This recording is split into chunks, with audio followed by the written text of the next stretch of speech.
keeping out of the way, Mickey 17 is R-rated. It's 2 hours and 17 minutes. It's got some silly characters. It's got an even sillier premise. Pattinson's Mickey is a chips are down individual who has nothing going for him on Earth. In fact, he owes a lot of money to some really bad guys. And so in order to not pay his debt, he goes into space, specifically in the Expendables program. And unfortunately for him, no, this is not the one with Jason Statham and Sylvester Stallone. What he's going to be doing is dying over and over again, without the kick-ass one-liners and awesome explosions. And he's doing this in the name of science. Leading this expedition is Mark Ruffalo's character, Kenneth Marshall. Marshall, an unpopular mayor, goes for the Hail Mary by heading off to space to recolonize a new planet. He has brought with him his sycophantic army, but he also is being kept in check. Ruffalo is clearly having a fun time playing this character. He's an egomaniac, he loves the cameras, and he will say anything he has to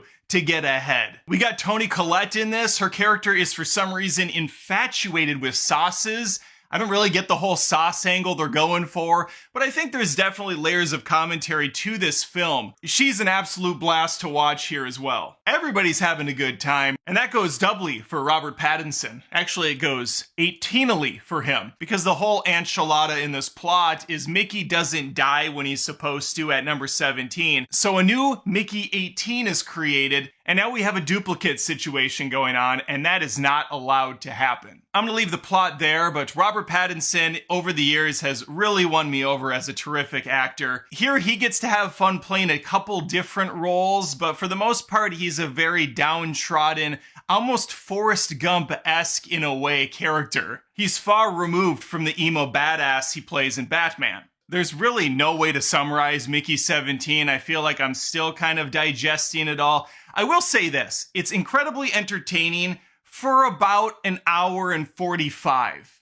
Unfortunately, the ending continues to go on for another 20 or so minutes. Had this been chiseled down to at least 2 hours, I think this is a special rewatchable movie. But as it stands, we have a very strong first hour or so, and then once the plot really starts to present itself, I find myself disappointed with the direction it heads. Not bad, just not as strong. I mentioned this is a dark humor, and I mean it. There are a lot of jokes revolving around the ways Mickey dies, the fact that people treat him like shit because he is expendable, he's less than human. There are a few graphic kills. It does have a cartoonishness to it all, but still, it can be tough for some viewers to watch. No movie is for everyone, that's kind of a cop-out to say that, but movies like Mickey 17 are definitely tailor-made for folks that like films like Scott Pilgrim vs. the World or Speed Racer, or things that are bucking the trends of normal film,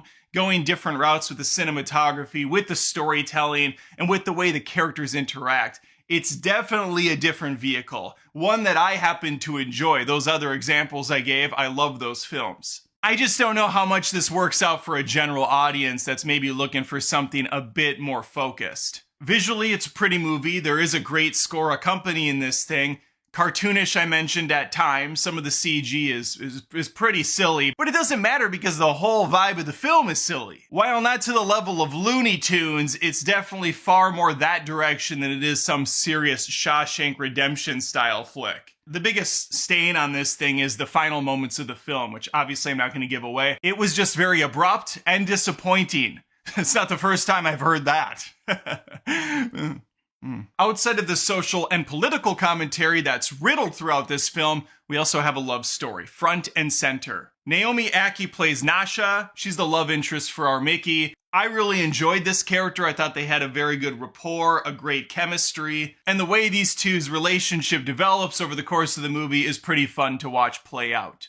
And so I guess that would be the one word I would say to summarize this movie: fun. If you're looking for a hard-hitting drama, look somewhere else. That's not what you're getting with Mickey 17. This is pure, uncut campiness